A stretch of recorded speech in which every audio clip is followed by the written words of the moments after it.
6 p.m. Pakistan's Standard Time. Assalamu alaikum. This is Radio Pakistan. The news read by Zahra Sikandar. First, the headlines. Prime Minister says continuous surplus in a current account for last 3 consecutive months reflects right direction of economic policies of the government. Deputy Prime Minister has directed relevant departments to provide relief to industrial consumers of electricity.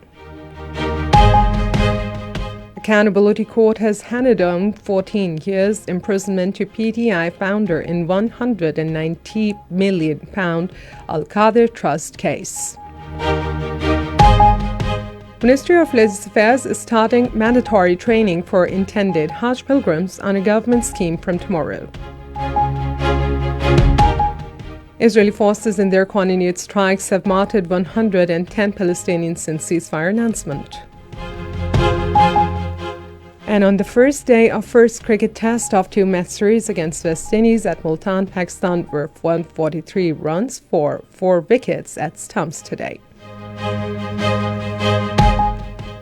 And now the news in detail. Prime Minister Shehbaz Sharif has welcomed the current account surplus posted for the 3rd consecutive month. In a statement today, he said the continuous surplus in the current account for October, November and December 2024 reflects the right direction of economic policies of the government. The Prime Minister said a surplus of $1.2 billion was recorded in the first 6 months of the current fiscal year. He said the government is actively working to further increase the surplus in the current fiscal year. Shehbaz Sharif said positive economic indicators reflect the growing trust of the business community in the government and its economic policies. He said programs like Udan will further strengthen the national economy. Prime Minister Shehbaz Sharif has directed to establish a world-class cargo scanning system at Karachi and other major trading centers of the country. Chairing a review meeting regarding the transit cargo and tracking system in Islamabad today, he instructed to ensure the implementation of a system equipped with modern technology and abolish the obsolete system of tracking, tracing and scanning. He also directed to ensure the third-party validation of the quality of cargo tracking service providers. Shehbaz Sharif said there has been a significant decrease in the smuggling due to improvement in the current tracking system. The Prime Minister said due to curtailing smuggling, the sugar worth to $11 million was exported to Afghanistan this year. He said Pakistan will become a hub of transit trade for other regional countries due to its integrated communication system and better tracking of cargo. Pakistan launched its first indigenous electro-optical EL-1 satellite from the Jiquan Satellite Launch Center, China, today. In a post on social media platform X, Prime Minister Mohammad Shehbaz Sharif termed it a proud moment for the nation. He said the predicting crop yields to tracking urban growth, EL-1 satellite is a leap forward in the country's journey towards progress. Prime Minister congratulated the scientists and engineers for their dedication and great team effort. He said, spearheaded by Sparko, this demonstrates the nation's growing capabilities in space, science and technology. Deputy Prime Minister Ishaq Dar has directed the relevant departments to initiate process for providing relief to the industrial consumers of electricity. He was chairing the 2nd meeting of the electricity tariff for industry in Islamabad today. During the meeting, the Deputy Prime Minister reviewed the proposal presented by Ministries of Finance, Information Technology and Power. This is Radio Pakistan. An accountability court in Rawalpindi has handed down 14 years imprisonment to PTI founder in £190 million Al-Qadir Trust case. Announcing the verdict, judge of the accountability court Nasir Javed Rana also awarded 7-year sentence in jail to Bushra Bibi. The court also imposed ₹1 million fine on PTI founder, while 500,000 rupees on his wife Bushra Bibi.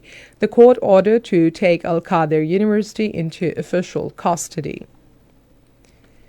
Minister for Information and Broadcasting Ataullah Tahir has said the verdict in £190 million Al-Qadir Trust case is in accordance with the law and based on merit. Talking to the media persons outside Parliament House in Islamabad today, along with Law Minister Azim Nazir Tahir, he said the PTI founder failed to prove his innocence in the case. He said the leading lawyers and neutral experts are also describing the verdict as being in line with the law. Ataullah Tahir regretted the use of religion card in the case, saying that the corruption cannot be hidden through this. In his remarks on the occasion, Law Minister Azim Nazir Tahir said Al-Qadir Trust case is an open and shut case. He said it was a heinous act and the volume of corruption in this case is unprecedented.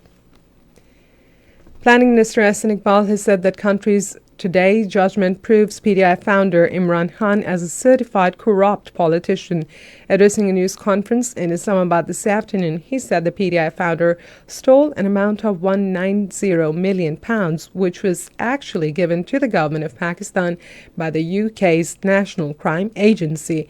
He said PTI founder and the then Prime Minister, instead of depositing it to the National Exchequer, stashed this amount in the Supreme Court's account, which was open for receiving the sum of a fine imposed on a property tycoon by the Apex Code.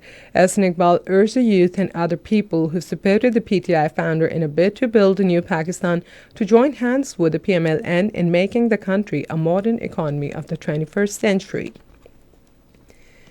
National Assembly today was informed that there has been 28% increase in information and computer technology experts in the first 6 months of the current fiscal year.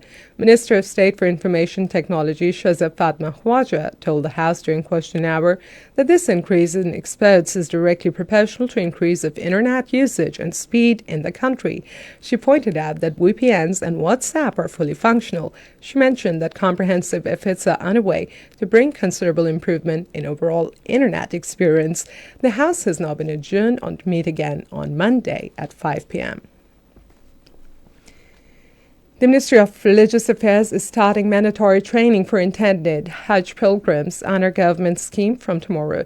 In a statement today, the spokesperson for the Ministry of Religious Affairs said Hajj training will be provided at 147 locations across the country.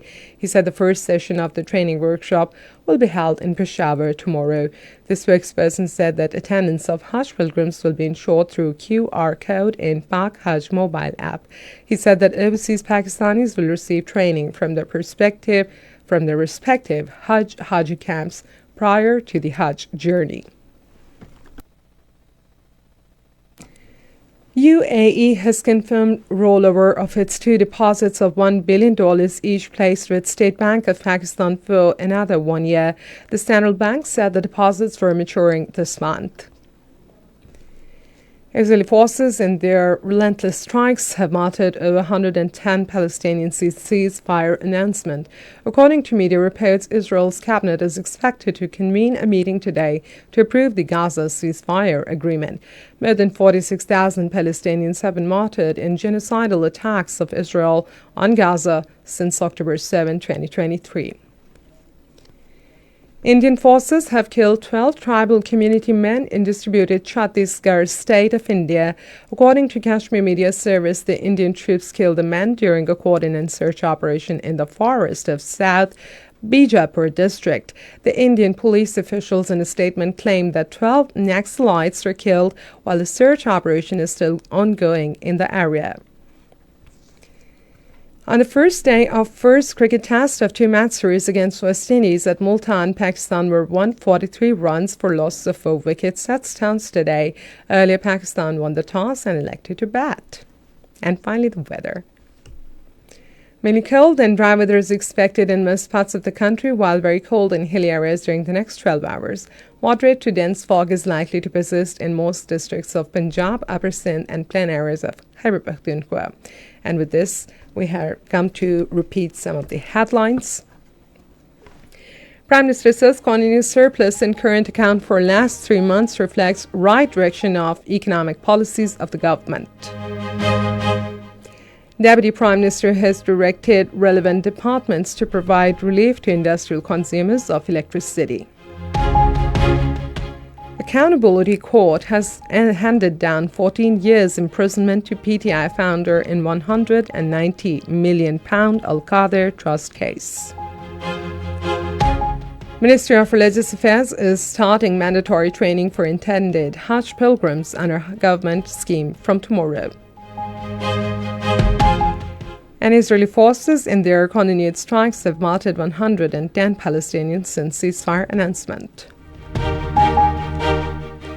With this, we come to the end of the news for the moment. For more news and analyses, visit our website, radio.gov.pk, and also watch live video streaming of our bulletins on the link facebook.com/Radio Pakistan News Official.